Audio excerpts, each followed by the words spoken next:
संघर्ष music digital recording studio Ekma भूली। ढेर काहे बनता रो बाबू बदमाश हो, अभी ये निकाल दे हम तोहर सांस हो। अच्छा इतना बोल बा तब का ढेर काहे बनता रो बाबू बदमाश हो, अभी ये निकाल दे हम तोहर सांस हो। राख तू काबू न हो खबे काबू आ रहो तनी अनुशासन में, बुझला। सुन हमारा नजकिया वेद शासन में राइफल बटावा देमरा सन में। हमारा नजकिया वेद शासन में राइफल बटावा देमरा सन में। अरे तेहू ले जाइए। अच्छा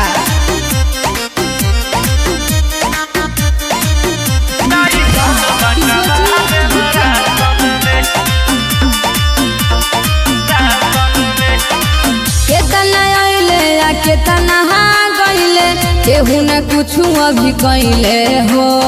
तोहरा लेखा बात फेंकावा लइका केतना जहाना भेटैले हो।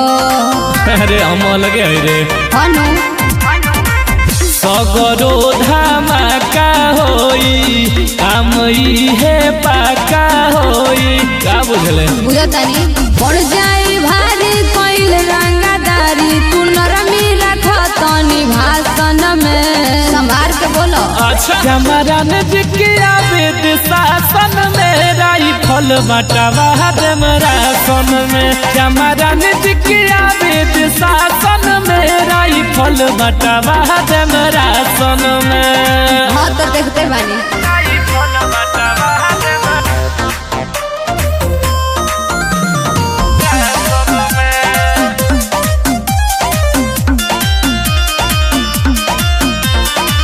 ओके तू इतना हाबी नहीं हवा, ढेर देखावो न बाबी हो।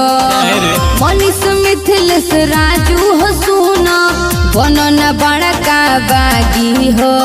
काहे बतरा हल्का में करे हल्का में लौना प्यारी सगरो चले रंगदारी। हनु कोना के बल पा देखेला सपना बैठे के विकास सिंहासन पे, बोलो।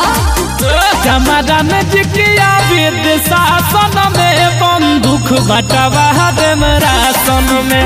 हमारा नजकिया वेद शासन में राइफल बटावा देमरा सन में।